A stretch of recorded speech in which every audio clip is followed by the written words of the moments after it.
Hello friends, SK पाठशाला channel में आपका बहुत बहुत स्वागत है। आइए दोस्तों, आज के इस वीडियो में हम लोग क्या देखेंगे, 18/8/2022 के मैथ के क्वेश्चन जो ग्रुप डी में पूछे गए थे उसको हम लोग इस वीडियो में देखेंगे। ठीक है, ये वीडियो ज़्यादा लॉन्ग नहीं होगा।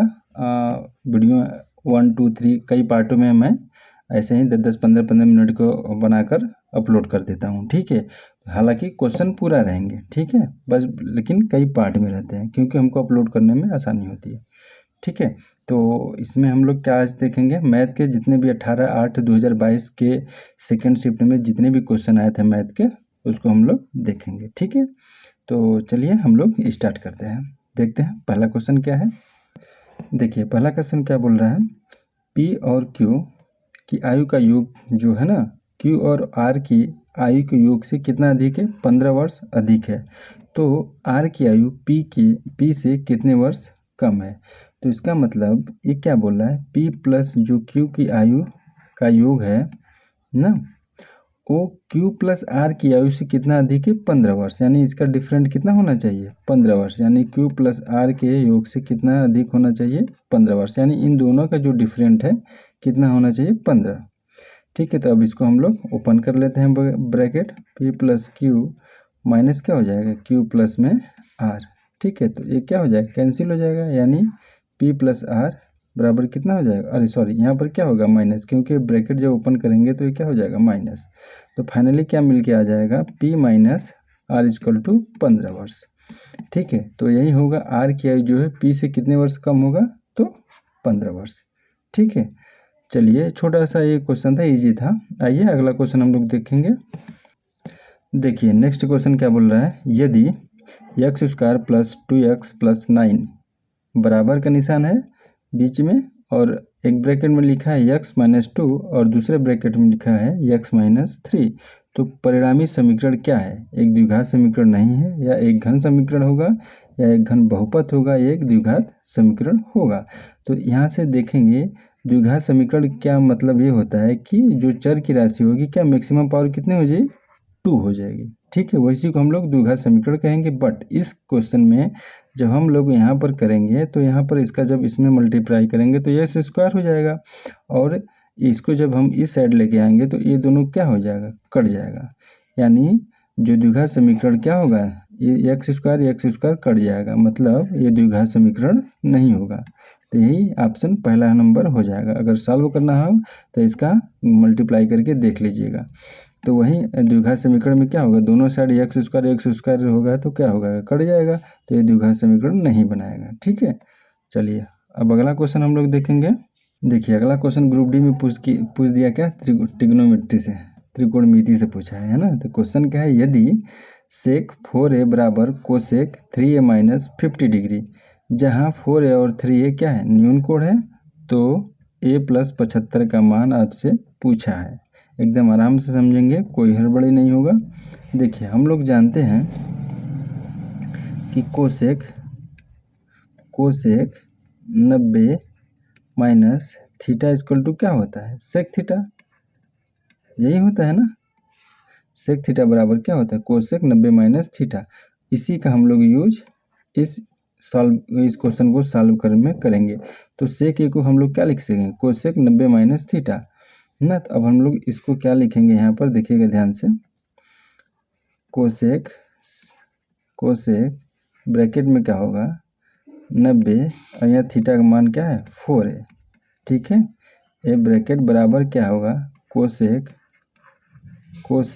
यहाँ क्या है 3a माइनस 50 डिग्री। ठीक है, अब देखिए दोनों साइड कोसेक है तो ये कट जाएगा। ठीक है, तो फाइनली बचेगा क्या, 90 minus 4a equal to 3a minus 50 degree. इसको 90 डिग्री ले लीजिए या 50 डिग्री। ठीक है, अब देखिए ये माइनस से दूर जाएगा, क्या हो जाएगा, प्लस हो जाएगा। तो 7a इक्वल टू, अब देखिए 90 है, उधर भी जाएगा तो माइनस होगा, ये ऑलरेडी माइनस है तो ये दोनों क्या हो जाएगा, जुड़ जाएगा। तो 9/14 यानी 140 डिग्री। देखिए माइनस माइनस आपका ये भी माइनस आएगा ना, तो आपका कट जाएगा। ठीक है, तो ये फाइनली ए का मान कितना आ जाएगा, 20 डिग्री। ए का मान कितना आ गया, 20 डिग्री। तो लास्ट में पूछा क्या है, ए प्लस 75 डिग्री का मान क्या होगा। तो ए का मान कितना आ गया 20 डिग्री। तो 20 में अगर 75 डिग्री जोड़ेंगे तो क्या है ना 95 डिग्री आ जाएगा। ठीक है, आराम से क्वेश्चन था, कोई ज़्यादा इसमें दिक्कत वाली बात नहीं थी। कोसे के बस इसी फार्मूला क्या है आपको ये तो याद होना चाहिए, सेक थीटा बराबर क्या होना चाहिए कोसेक 90 माइनस थीटा। ठीक है, बस इसी को मैंने ब्रेक करके लिख दिया, आराम से आ गया। चलिए अब अगला क्वेश्चन देखेंगे। देखिए अगला क्वेश्चन क्या है, यदि एक समबाहुभुज के प्रत्येक अंतःकोण का मान कितना दिया 135 डिग्री, तो उस बहुभुज में भुजाओं की संख्या पूछा है। देखिए समबाहुभुज का मतलब रेगुलर पॉलीगन। ठीक है, regular polygon, polygon, regular polygon. इसकी प्रॉपर्टीज क्या होती है रेगुलर पॉलीगन की, all side and angle, all side and angle are equal, यानी सभी क्या होगी साइड और सभी एंगल, सभी भुजा और सभी कोण क्या होते हैं बराबर, किसके रेगुलर पॉलीगन के, जैसे स्क्वायर हो गया। ठीक है, अब मैं एक बनाता हूँ आपको एक रेगुलर पॉलीगन, एकदम अच्छे से समझिएगा। जैसे मैं एक साइड तो बराबर नहीं बन पाया है, एक पंचभुज बनाता हूँ। ठीक है, ये मान के चलिएगा इसके सभी साइड और एंगल क्या है बराबर हैं। देखिए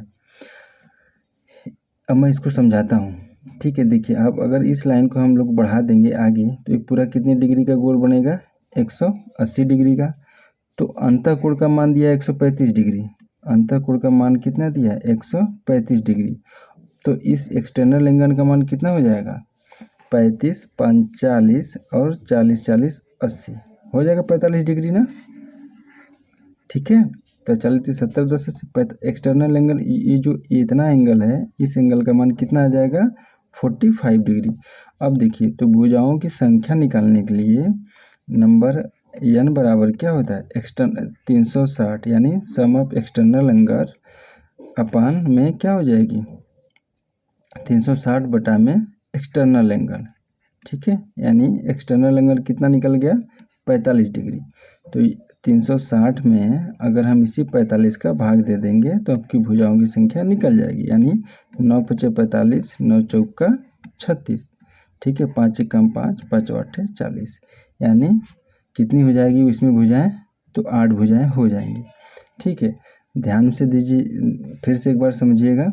देखिए हमको भुजाओं की संख्या रेगुलर पॉलीगन में निकालना होगा, तो ये फार्मूला होता है कि 360 बटा में वाई कोण। ठीक है, 360 बटा में वाई कोण।